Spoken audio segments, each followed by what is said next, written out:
নমস্কাৰ বন্ধুসকল, মই কমল দাসে এটি নতুন ভিডিঅ'ৰ সৈতে পুনৰবাৰ আপোনালোকক মোৰ চেনেললৈ স্বাগতম জনাই আজিৰ ভিডিঅ'টি আৰম্ভ কৰিব লৈছোঁ। আজি বনাব ওলাইছোঁ ৰসগোল্লা। আহকচোন ৰসগোল্লা কেনেকৈ বনায় হোটেলৰ দৰে। আৰু মোৰ ভিডিঅ'বোৰ চাই ভাল পালে লাইক, কমেণ্ট, শ্বেয়াৰ, ছাবস্ক্ৰাইব কৰিব নাপাহৰিব, লগতে বেল আইকনটো দবাই দিব। ফেচবুকত চালে ফ'ল' কৰি দিব। এতিয়া ভিডিঅ'টি আৰম্ভ কৰোঁ। নমস্কাৰ বন্ধুসকল, আজি বনাবলৈ ওলাইছোঁ ৰসগোল্লা। আহকচোন ৰসগোল্লা বনাবলৈ কি কি লাগে। ভিনেগাৰ লাগিব, ভিনেগাৰ নহ'লে নেমু ল'ব পাৰে। গাখীৰ লৈছোঁ 3 পোৱামান, গৰু গাখীৰ হয়। এতিয়া চেনি লৈছোঁ 1 পোৱামান, ময়দা লাগিব, কাপোৰ লৈছোঁ, কটনৰ কাপোৰ এনেকুৱা হয় বজাৰত। এতিয়া ভিডিঅ'টো আৰম্ভ কৰোঁ।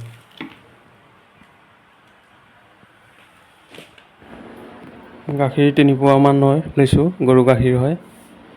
এতিয়া গেছটো অন কৰি গাখীৰখিনি বইল কৰি ল'ম ভালদৰে। এনেকৈ বইল কৰিবলৈ 1-2 বাৰমান লৰাই দিছোঁ। এতিয়া ভালদৰে বইল হ'ল। এতিয়া গেছটো অফ কৰি দিলোঁ। অফ কৰি অলপ সময় ঠাণ্ডা হ'ব দিম, 1-2 মিনিটমান। এতিয়া পানী 1 স্পুন দি ভিনেগাৰ 2 স্পুন দিছোঁ, মিক্স কৰি দিছোঁ। গাখীৰখিনি এতিয়া ফটাই ল'ম অলপ অলপকৈ। ভিনেগাৰখিনি দি দিছোঁ, দি পেলাই এতিয়া হাতাখনে লৰাই দিম, ভালদৰে মিক্স কৰি দিম ভিনেগাৰ আৰু গাখীৰ। ভিনেগাৰ নহ'লে নেমু লৈ ফটাব পাৰে। এনেকৈ আকৌ এবাৰ দি ভালদৰে লৰাই দিছোঁ হেতাখন। এতিয়া আকৌ এবাৰ দিছোঁ। এনেকৈ অলপ অলপ দি ভালদৰে লৰাই মিক্স কৰি দিব লাগে, তেতিয়া গাখীৰখিনি ভালদৰে ফাটি যাব। এতিয়া ভালদৰে ফাটি গৈছে গাখীৰখিনি, ধুনীয়াকৈ ফাটি গ'ল। এতিয়া অলপ উলিয়াই লোৱা হ'ব, কাপোৰ এখন, পাতলা কাপোৰ কটনৰ। গোটেইখিনি উলিয়াই লোৱা হ'ল।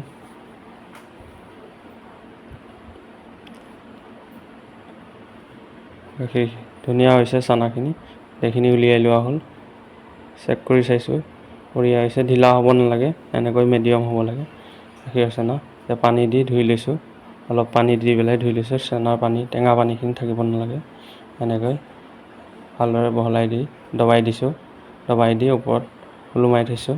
পানীখিনি 15 মিনিটৰ কাৰণে ৰাখি দিছোঁ, পানীখিনি যাতে ভালদৰে ওলাই যায়। এতিয়া চেনি চিৰাপখিনি বনাই লওঁ। 1 গিলাচ চেনি দিছোঁ, পানী 3 গিলাচ দিছোঁ। চেনি 1 পোৱামান হ'ব। এনেকৈ গলাই ল'ম। গলাই লৈ গাখীৰ অলপ দিম। গাখীৰ দিলে চেনি চিৰাপখিনি চাফা কৰিব পাৰি। এতিয়া চেনি চিৰাপখিনি চাফা কৰি ল'ম। ময়লা ওলাইছে, গাখীৰ দিছিলোঁ। চাফা কৰি বন্ধ কৰি ৰাখি দিম। চিৰাপ ৰেডি হ'ল, বন্ধ কৰি ৰাখি দিলোঁ। এতিয়া চানাখিনি উলিয়াইছোঁ। চাইছোঁ চানাখিনি পানী অলপ আছিলে, কাপোৰ এখনে ওপৰৰ পৰা দি এনেকৈ দবাই দিছোঁ।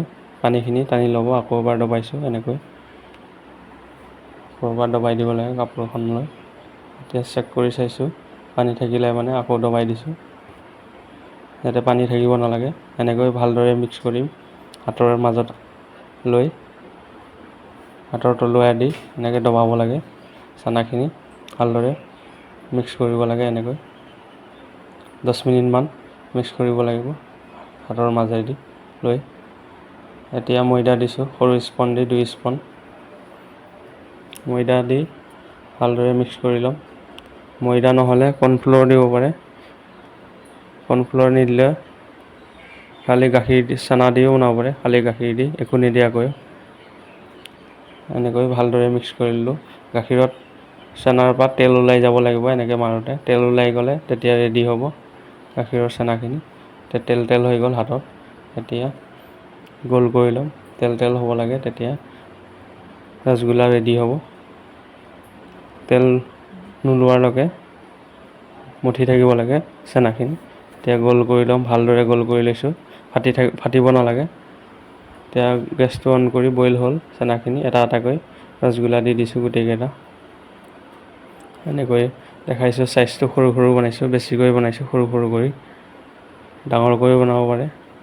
এনেকৈ গোটেইকেইটা দি দিয়া হ'ল ৰসগোল্লা। ভালদৰে বইল হ'বলৈ দিম।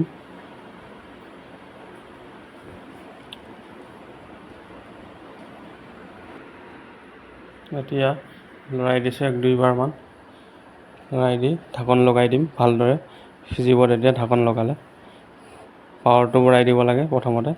ঢাকনটো খুলি দিছোঁ, খুলি চেক কৰিছোঁ। খুলি চেক কৰাৰ পিছত এনেকৈ লৰাই দিব লাগে, পাল্টাই দিব লাগে হেতাখন দি। ৰসগোল্লাখিনি সিজিব। আকৌ ঢাকি দিলোঁ 5 মিনিটৰ কাৰণে।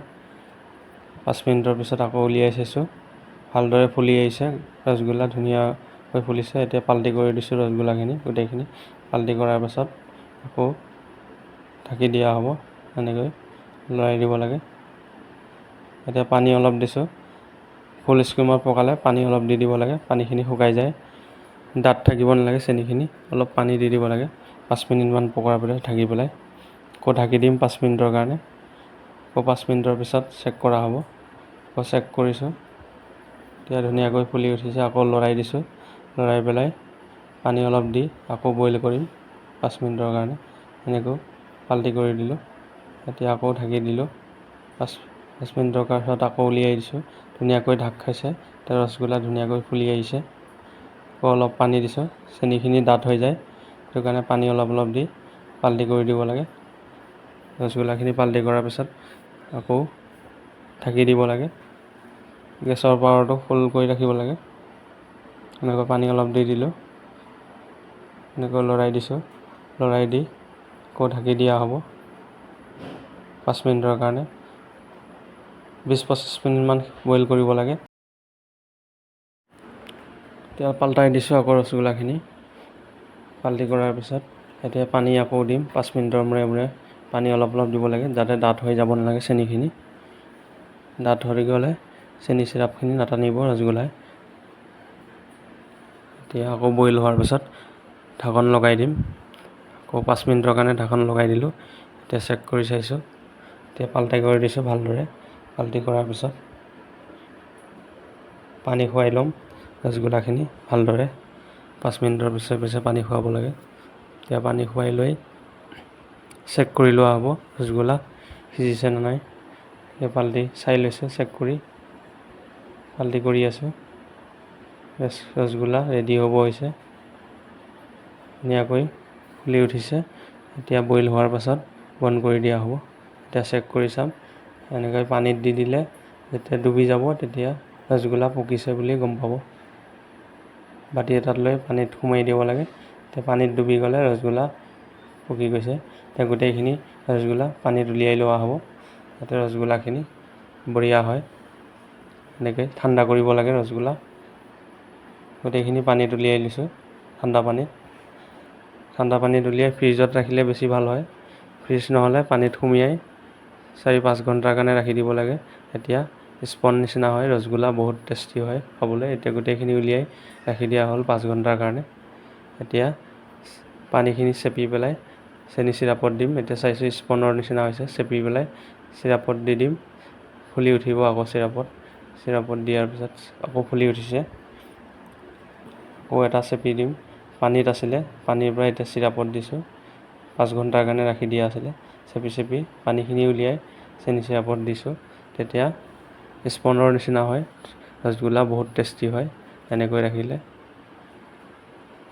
পানীত সুমিয়াই ৰাখিলে বহুত ধুনীয়া হয় খাবলৈ। এতিয়া গোটেইখিনি চেপি চেপি পানীখিনি উলিয়াই চেনি চিৰাপত দি দিলোঁ। চিৰাপত দিয়াৰ পিছত এতিয়া চাইছোঁ ফুলি উঠিছে। আপোনালোকে এনেকৈ বনাই খাব ঘৰতে, বহুত ধুনীয়া হয়, হোটেলৰ দৰে হয়, স্পঞ্জ হয়, বহুত খাস্তা, ধুনীয়া হয় খাবলৈ। বন্ধুসকল, ৰসগোল্লা বনাইছিলোঁ, এতিয়া চাই লওঁ এটা, বহুত ধুনীয়া হৈছে ৰসগোল্লা, হোটেলৰ দৰে। এতিয়া ভাঙি চাওঁ, বহুত ধুনীয়া স্পঞ্জ হৈছে। চাই লোৱা, এতিয়া টেষ্ট কৰি চাওঁ, বহুত ধুনীয়া হৈছে, হোটেলৰ দৰে। আপোনালোকে এনেকৈ বনাই খাব। আৰু ভিডিঅ'টো ভাল পালে লাইক, কমেণ্ট, শ্বেয়াৰ, ছাবস্ক্ৰাইব কৰিব নাপাহৰিব। আৰু লগতে বেল আইকন দবাই দিব। ফেচবুকত চালে ফ'ল' কৰি দিব। আজিলৈ আহিছোঁ, বাই বাই। নেক্সট ভিডিঅ'ত লগ পাম। ধন্যবাদ সকলোকে।